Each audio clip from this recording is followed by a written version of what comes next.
السلام علیکم۔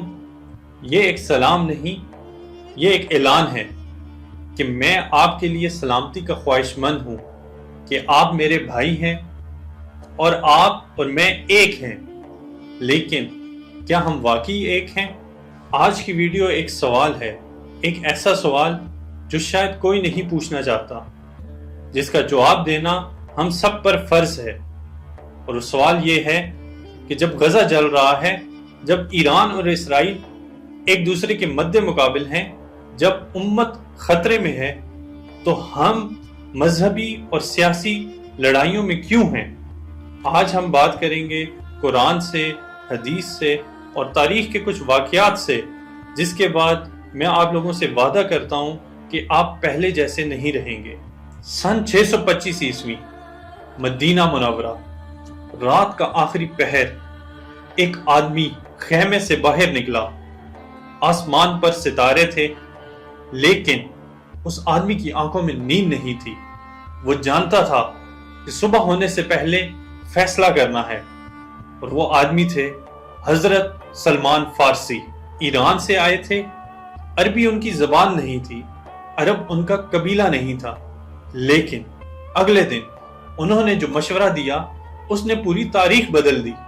آج میں آپ کو وہی بات بتانا چاہتا ہوں جو اس رات حضرت سلمان فارسی نے سوچی تھی، کیونکہ آج سے 1400 سال بعد بھی ہم اسی موڑ پر کھڑے ہیں۔ غزوہ احزاب، 10,000 دشمن ایک طرف، 3,000 مسلمان دوسری طرف، مدینے کے باہر خیمے لگ چکے تھے۔ ابو سفیان کا لشکر تھا، غطفان کے سوار تھے، ہر طرف سے گھیرا تھا، اور اندر منافقین کہہ رہے تھے یہ جنگ نہیں جیتی جا سکتی۔ لیکن رسول اللہ صلی اللہ علیہ وسلم نے ایسا کام کیا۔ انہوں نے صرف اپنے قبیلے کی نہیں سنی، قریش کی نہیں سنی، انصار کی نہیں سنی، انہوں نے سنی حضرت سلمان فارسی رضی اللہ تعالیٰ عنہ کی، ایک ایرانی کی سنی، کیونکہ اسلام میں آدمی کی پہچان اس کے قبیلے سے نہیں، اس کی رائے سے ہوتی ہے، اس کے اخلاص سے ہوتی ہے۔ حضرت سلمان فارسی رضی اللہ تعالیٰ عنہ نے کہا کہ خندق کھودو۔ عربوں کے ہاں خندق کھودنے کا رواج نہیں تھا، یہ فارسی ٹیکنیک تھی۔ رسول اکرم صلی اللہ علیہ وسلم نے بغیر انا کے، بغیر کسی تعصب کے یہ مشورہ قبول کیا اور خود اپنے ہاتھوں سے مٹی کھودی، اور نتیجہ کیا نکلا؟ کفار جنگ کیے بغیر میدان جنگ سے چلے گئے۔ اللہ تعالیٰ نے اپنی غیبی مدد بھیجی اور فرشتوں کے ذریعے اللہ تعالیٰ نے مسلمانوں کو فتح دی۔ اور آگے چل کر اللہ تعالیٰ سورہ انفال اور سورہ حجرات میں کیا فرما رہے ہیں کہ اگر آپس میں جھگڑو گے تو کمزور پڑ جاؤ گے اور تمہاری ہوا اکھڑ جائے گی۔ اور اس کے بعد اللہ تعالیٰ سورہ حجرات میں پوری سورت نازل فرمائی صرف یہ بتانے کے لیے کہ مسلمانوں کو آپس میں کس طرح سے رہنا چاہیے۔ اللہ تعالیٰ فرماتے ہیں بے شک تمام مومن آپس میں بھائی بھائی ہیں، بس اپنے دو بھائیوں کے درمیان صلح کراؤ اور اللہ سے ڈرو تاکہ تم پر رحم کیا جائے۔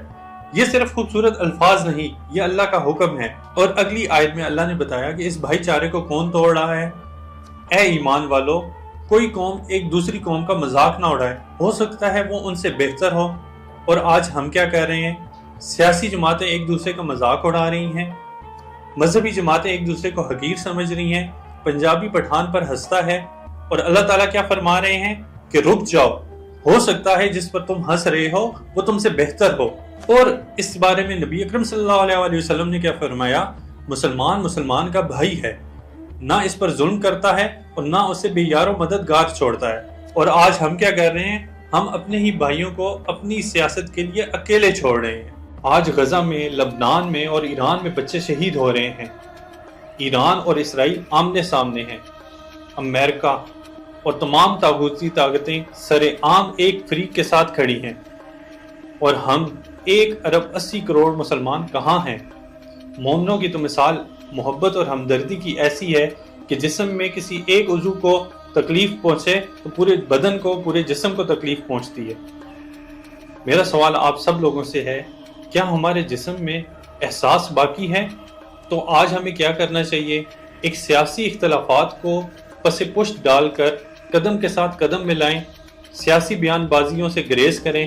اور تاریخ گواہ ہے، جب مسلمان متحد ہوئے، طارق بن زیاد نے اسپین فتح کیا، جب مسلمان متحد ہوئے، صلاح الدین ایوبی نے بیت المقدس واپس لیا، اور جب ہم نے تفرقہ ڈالا، ہمارے ہاتھ سے اندلس گیا، بغداد جلا، اور آج غزہ، ایران اور لبنان جل رہے ہیں۔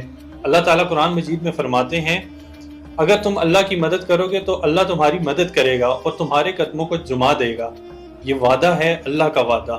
آج اگر 1.80 ارب مسلمان ایک قبلے کی طرف، ایک نبی اکرم صلی اللہ علیہ وآلہ وسلم کی اتباع میں ایک آواز بن جائے تو دنیا کی کوئی طاقت نہیں جو ہمیں روک سکے۔